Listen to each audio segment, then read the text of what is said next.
नमस्कार मित्रों, मेरे इस YouTube चैनल पे आपका फिर से स्वागत है। और जैसा कि नवरात्रे चल रहे हैं, हमने प्रथम दिन माँ शैलपुत्री की पूजा की, माँ शैलपुत्री की आराधना की।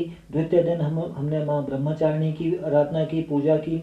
और आशा है आपको मेरे जो ये यूट्यूब पर जो वीडियोस मैं डाल रहा हूँ, आशा है वो आपको अच्छे लग रहे होंगे। आपको पता चल रहा होगा कि पहला दिन हमने माँ शैलपुत्री को समर्पित किया, दूसरा दिन हमने माँ ब्रह्मचारिणी को समर्पित किया।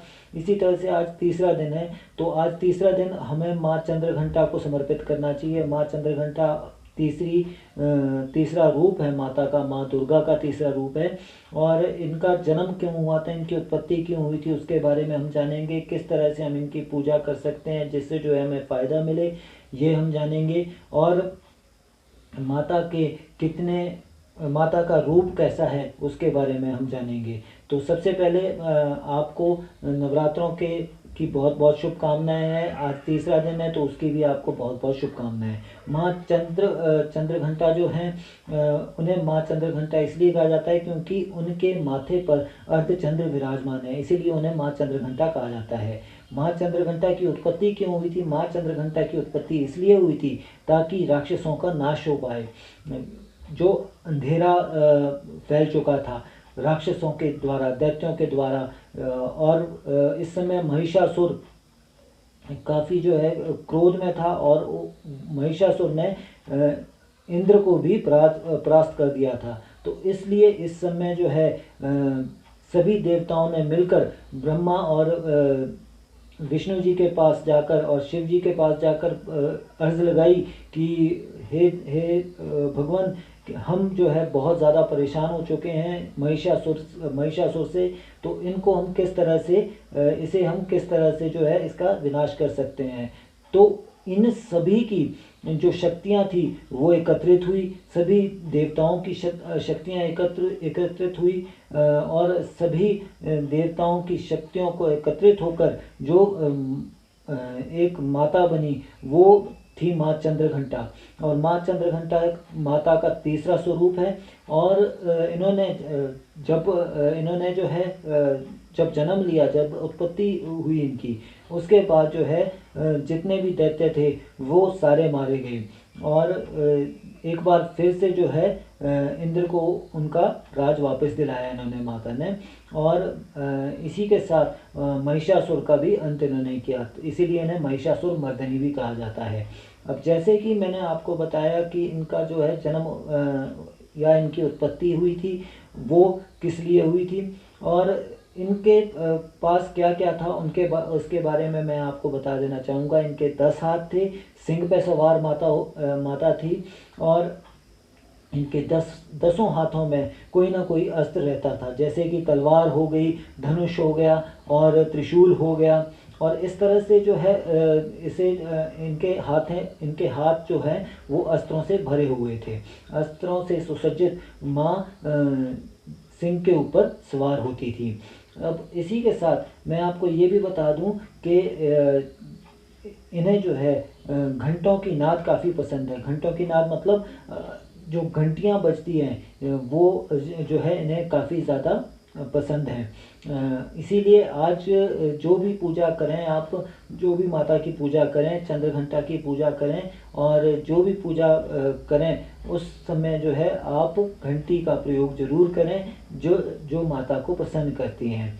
इन्हें जो है आप सफ़ेद कमल या फिर जो है पीले गुलाब की जो माला है वो आप इन्हें जो है ज़रूर अर्पित करें। वो जो है बहुत ज़्यादा फ़ायदेमंद रहेगी आपके सभी कार्य को बनाने के लिए। अगर आप माता चंद्रघंटा की कृपा पाना चाहते हैं तो आप एक काम और ज़रूर करें। आप माता के समक्ष हाथ जोड़कर विनम्रता से आप को एक मंत्र बता रहा हूँ, इस मंत्र को कहें, माता आपसे जरूर प्रसन्न होंगी।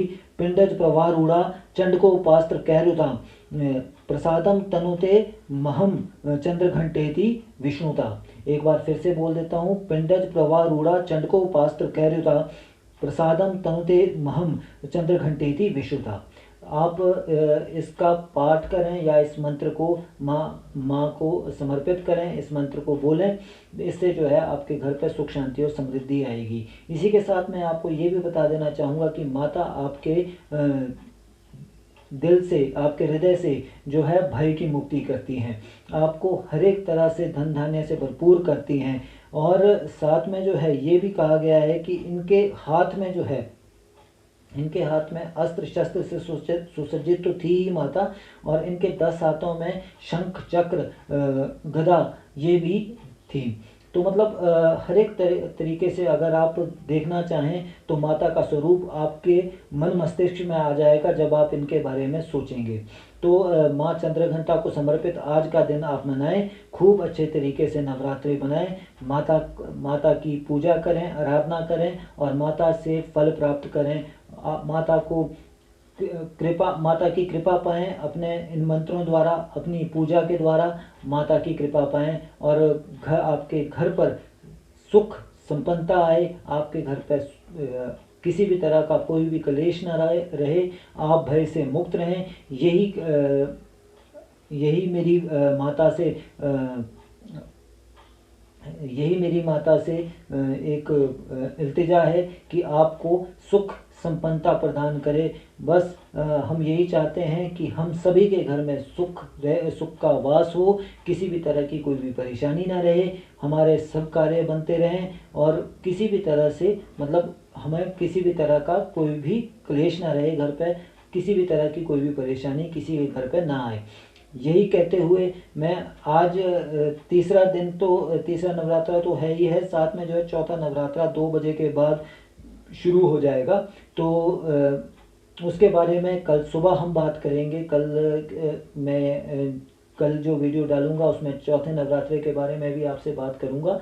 तो आप बढ़िया तरीके से नवरात्रों को मनाएं, घर पर सुख शांति और समृद्धि का वास हो। यही कहते हुए जय माता दी, धन्यवाद।